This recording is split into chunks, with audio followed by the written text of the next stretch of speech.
حضرت علی کا یہ واقعہ نہیں سنا تو زندگی فضول ہے۔ ایک دن حضرت علی رضی اللہ تعالیٰ عنہ حضور صلی اللہ علیہ وآلہ وسلم کی امامت میں نماز پڑھ رہے تھے کہ اچانک حضرت علی رضی اللہ تعالیٰ عنہ نے نماز توڑ دی اور اپنے گھر چلے گئے۔ یوں ہی حضور اکرم صلی اللہ علیہ وآلہ وسلم نے نماز مکمل کی تو سب سے پہلے علی کو بلوایا اور نماز توڑنے کی وجہ پوچھی تو حضرت علی زور زور سے رونے لگے۔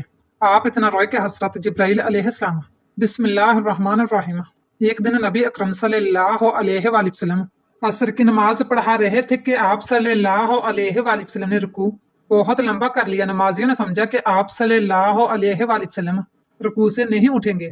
پھر جب حضور پاک صلی اللہ علیہ وآلہ وسلم نے رکوع سے اپنا سر اٹھایا اور نماز کو پورا کرنے کے بعد نمازیوں کی طرف منہ کر کے بیٹھ گئے اور فرمانے لگے علی کہاں ہے؟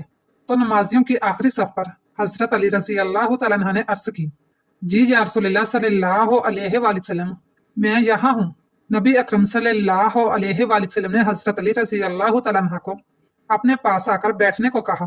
جب مولا علی آپ صلی اللہ علیہ وآلہ وسلم کے پاس آ کر بیٹھ کے تو آقا دو جہاں صلی اللہ علیہ وآلہ وسلم نے فرمایا علی تمہیں پہلی صفوں کے ثواب کے بارے میں علم نہیں؟ سیدنا علی المرتضی رضی اللہ تعالیٰ عنہ نے عرض کی یا رسول اللہ صلی اللہ علیہ وآلہ وسلم مجھے علم ہے کہ پہلے صف میں نماز ادا کرنے کا بہت ہی زیادہ اجر و ثواب ہے۔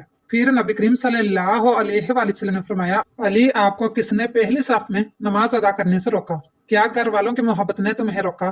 حضرت علی رضی اللہ تعالیٰ عنہ نے عرض کی یا رسول اللہ صلی اللہ علیہ وآلہ وسلم اللہ تعالیٰ کی محبت کے آگے گھر والوں کی محبت کیوں مجھے روکے گی؟ تو آپ صلی اللہ علیہ وآلہ وسلم نے فرمایا کہ پھر کس چیز نے تمہیں پہلی صف میں کھڑے ہونے سے روک دیا تھا؟ حضرت علی رضی اللہ تعالیٰ عنہ نے عرض کی یا رسول اللہ صلی اللہ علیہ وآلہ وسلم جب مؤذن حضرت بلال رضی اللہ تعالیٰ عنہ نے اذان دی تو میں مسجد میں ہی موجود تھا۔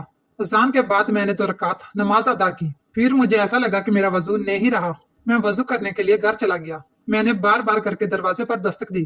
میں نے فاطمہ، حسن اور حسین کو بار بار پکارا کہ دروازہ کھولو، لیکن میری پکار کا کسی نے بھی جواب نہ دیا۔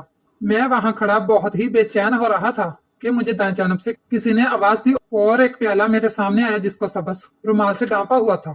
میں نے رومال کو پیچھے ہٹایا تو اس پیالے میں شہد سے میٹھا، دودھ سے زیادہ سفید اور مکھن سے بھی زیادہ نرم پانی تھا۔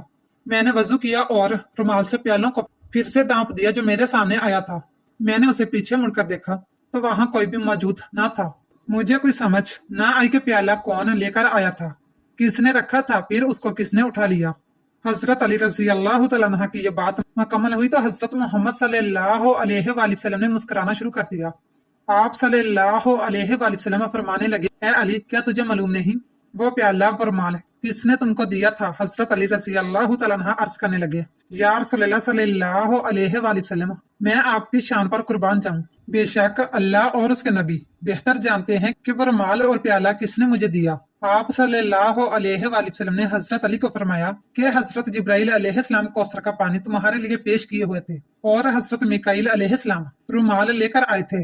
حضرت اسرافیل علیہ السلام یہاں میرے پاس پیش ہوئے، انہوں نے مجھ سے عرض کی یا رسول اللہ صلی اللہ علیہ وآلہ وسلم اللہ تبارک تعالیٰ کا حکم ہے کہ جب تک علی اس رکعت میں شامل نہیں ہو جاتے تب تک آپ صلی اللہ علیہ وآلہ وسلم حضرت علی رضی اللہ تعالیٰ عنہ کا انتظار کریں اور رکوع سے سر نہ اٹھائیں۔ جب تم رکعت میں آ کر شامل ہوگے تو اللہ تبارک تعالیٰ کی طرف سے مجھے رکوع سے سر اٹھانے کا حکم ملا۔ میں نے اللہ تبارک تعالیٰ کے حکم کی تعمیل کی۔ علی جو انسان تم سے پیار کرے گا اللہ تعالیٰ بھی اس سے پیار کرے گا، اور جو تم سے بغض رکھے گا اللہ تبارک تعالیٰ اس بندے کو تباہ و برباد کر دے گا۔